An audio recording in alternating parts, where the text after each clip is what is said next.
Some pictures for your just like forget arms. So what does this? Oh, wait a minute. So you're going to design your own head and arms. And if you want to put some features also, for example, armors or whatsoever, you also add. I'll make a Steve. Yes. But first, no, And can I go to my account? yes, I can use this account. Sorry. No, my account. There's something saved in there. Okay. There's because I remember that there was a Minecraft diamond armor set up already. Okay, sige.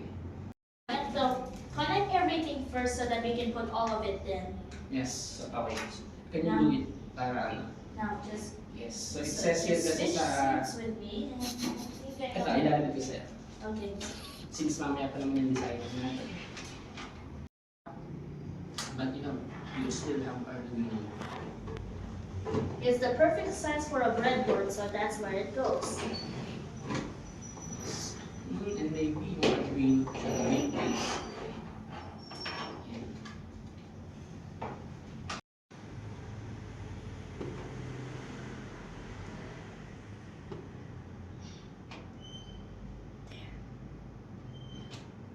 What about the yellow? So later na natin siya let's do the same thing dito sa ating second and third servo motor. And then this one, the BCC sa positive, and then yung ground to the ground. By the way, yung blue, that blue one, I think effective. That's why yesterday hindi daw siya nailaw, tama? I'm gonna go with red eyes because I like creepy things. Yes, but later no, we will install that here. But for now, we can use red for the moon because we have to do that. We have to use blue. Okay, where do I put this? Anyway, by the way, do you know the parts of do you know the anode and cathode of the LEDs? Yeah. Yes, so the longest side is the anode and the positive, and then the short one is the negative. Now, so I want you to connect yung cathode niya to the negative supply series with a resistor.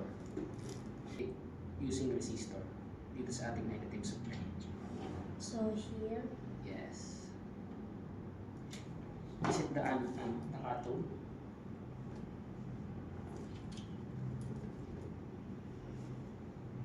Is that anode?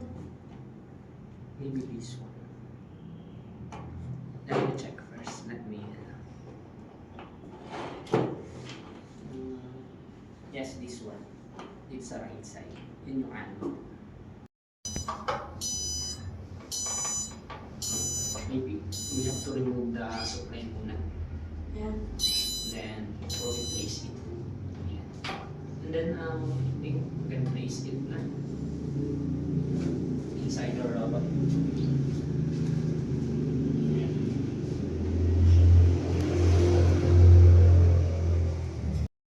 This is loose, incredibly loose.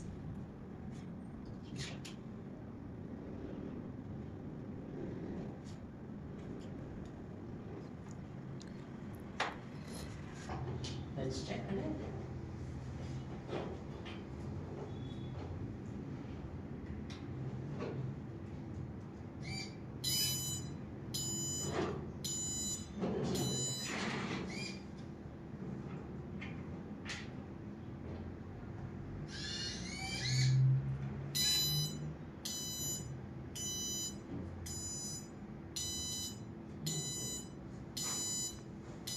There's an detection.